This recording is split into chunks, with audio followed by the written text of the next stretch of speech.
votre sunshine, le coup de boost de la semaine, la guidance de la semaine. Alors tout d'abord, je tiens à m'excuser parce que ça fait quelques semaines que j'étais pas présente, mais j'étais très occupée dans la création d'un nouveau programme que j'ai mis en place, que je suis en train de proposer maintenant pour accompagner les femmes épuisées. Et puis, comme chaque année à cette période, je suis sur la préparation de mon prochain mini-voyage. Et c'est toujours aussi un grand moment de plaisir de voir quels enseignements est-ce que je vais proposer pour vous accompagner dans un mini-voyage de cette année. Il aura lieu sur 3 jours. Je vous donne déjà les dates, hein, comme ça vous pouvez les réserver. Ce sera du 23 au 25 septembre. Et ça va être vraiment génial. Donc voilà, je suis à fond là-dedans, beaucoup de joie, beaucoup d'envie d'aller toujours plus loin dans ce chemin d'éveil à soi, d'éveil de conscience. Et voilà pourquoi j'étais un petit peu moins présente. Mais ça ne veut pas dire que je n'avais pas regardé les énergies pour moi qui sont présentes durant cet été. Et vous avez dû le sentir, c'était quand même pas mal remuant. Mais je vais partir sur cette semaine. Qu'est-ce qu'on vit cette semaine? Donc j'ai canalisé tout à l'heure. Et en me connectant à l'énergie, c'est une énergie qui est beaucoup plus dure cette semaine, plus brute, mais dans le sens pas violente, mais brute, c'est pas rond, d'accord? C'est direct, ça peut être même autoritaire, on peut être confronté à notre propre autorité ou l'autorité extérieure, à notre volonté, à notre détermination.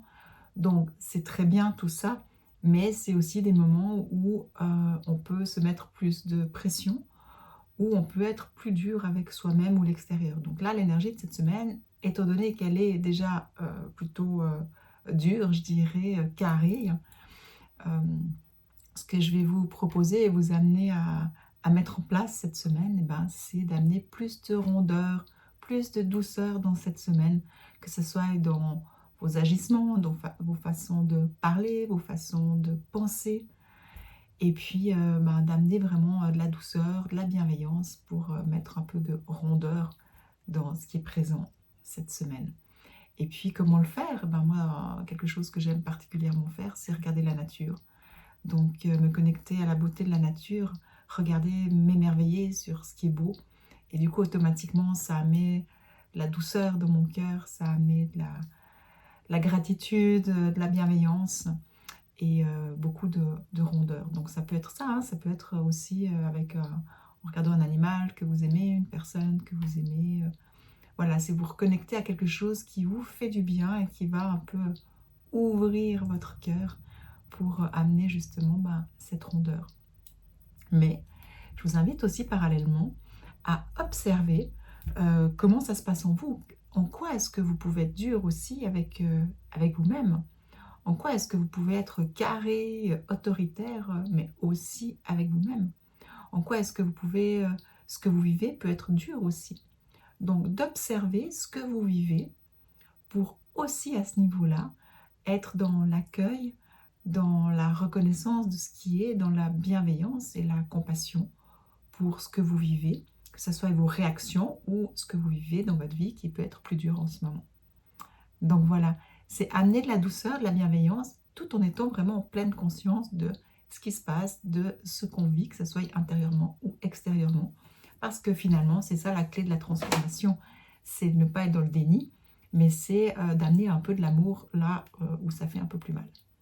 Voilà, j'espère que ça vous parle, que ça vous aidera pour cette semaine, que suivant ce que vous vivez, vous repenserez à cette petite vidéo, à ce que je vous transmets là. Et puis, on va regarder maintenant au niveau du sunshine, qu'est-ce qu'il a à nous dire cette semaine? Quelles sont ces forces intérieures en nous sur lesquelles s'appuie la confiance? Ah c'est bien, ça change hein, finalement d'avoir fait un break, on change peut-être aussi un peu d'énergie. La confiance. Aujourd'hui, je choisis de prendre soin de mon enfant intérieur en l'écoutant. Je reconnais ses souffrances et lui propose toute la reconnaissance et l'amour dont il a besoin. J'en profite pour lui dire qu'il peut compter sur moi et qu'il n'est pas seul. Voilà, la confiance, ça va aussi avec ce que je vous disais, hein, de s'offrir de l'amour, de la bienveillance avec ce qu'on vit à l'intérieur. Alors peut-être encore de regarder si certaines de vos réactions ou si ce que vous vivez, ça peut avoir un lien avec quelque chose qui s'est passé dans votre enfance et que votre enfant blessé est là et votre enfant qui a été blessé, qui a perdu confiance, Donc là, si on parle cette semaine d'aller aussi à son écoute, le rassurer. Pourquoi? Parce que tant qu'il n'est pas rassuré, il va continuer à penser certaines choses et du coup à amener certaines réactivités, des réactions en vous, en fait, qui sont inconscientes, mais qui émanent de ces souffrances de l'enfance. Donc peut-être aussi vous poser la question si ce que vous vivez, ce que vous ressentez, ce côté un peu dur aussi, n'a pas en lien avec un événement qui s'est passé dans votre enfance pour aller réconforter votre enfant intérieur. Et comment faire pour réconforter votre enfant intérieur? Vous pouvez simplement mettre vos mains sur votre cœur et lui parler, et l'imaginer. Ou alors vous pouvez prendre un objet, n'importe, vous pouvez prendre une pierre par exemple, un cristal, imaginez que c'est votre enfant intérieur, ou une peluche, c'est encore mieux, mais là j'en ai pas sous la main. Et puis lui parler.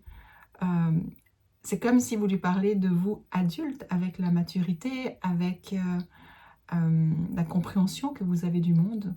Vous pouvez le réconforter pour qu'il puisse reprendre confiance. Voilà la carte de la semaine. Et puis maintenant, on va voir au niveau du tarot. Alors là, j'ai un tout nouveau tarot que j'ai employé la première fois dans mon dernier cours de tarot qui a eu lieu début août. Donc, je suis encore en train de l'apprivoiser, on dira. Il est juste magnifique. Alors, la grande prêtresse. Qu'est-ce qu'elle me dit? La grande prêtresse, c'est aussi cette capacité, comme je vous disais, pour moi, la vision des lames majeures du tarot, c'est des archétypes qu'on a en nous. C'est des parts de nous-mêmes sur lesquelles aussi, qui ont des choses à nous transmettre. Donc la grande prêtresse, c'est vraiment cette connexion avec notre intuition, notre inconscient aussi, mais c'est pas comme la lune, mais il y a aussi le niveau des choses qui sont cachées en nous. Donc peut-être que cette semaine, c'est aussi prendre le temps de ralentir certains moments, justement, pour s'offrir de la douceur. Et peut-être que c'est en ralentissant depuis cet espace qu'on aura accès à certaines choses, des compréhensions, je dirais, en lien avec ce qu'on vit ou certaines de nos réactions. Donc elle va vraiment nous parler de ralentir, de prendre le temps de revenir à soi pour pouvoir accéder justement à ça. Donc vous voyez, quand je vous disais de prendre le temps de vous asseoir à côté de votre enfant intérieur, de lui parler, de le réconforter, peut-être que c'est ce temps de ralentissement pour le faire que vous allez pouvoir avoir des belles prises de conscience qui vont vous aider cette semaine pour vous comprendre toujours mieux, donc vous aimer toujours mieux. Je vais voir s'il y a autre chose. Ouais, là quand je la regarde, ça me parle aussi de pouvoir avoir un regard différent en prenant conscience que vous avez des forces intérieures et c'est peut-être une semaine aussi pour aller les regarder. D'accord? Sur quelle force intérieure est-ce que vous allez pouvoir vous appuyer cette semaine pour que cette semaine soit un peu plus douce. Voilà, j'espère que ça va vous aider, que ça fait sens pour vous. En tout cas, je suis hyper heureuse de vous retrouver aujourd'hui. Et puis, rappelez-vous, notez du 23 au 25 septembre. Là, ça va être 3 jours vraiment génial où je suis vraiment en train de vous préparer quelque chose de magnifique pour vivre un magnifique voyage intérieur, un mini-voyage intérieur. Voilà, je vous souhaite une merveilleuse semaine. Je vous embrasse et à bientôt.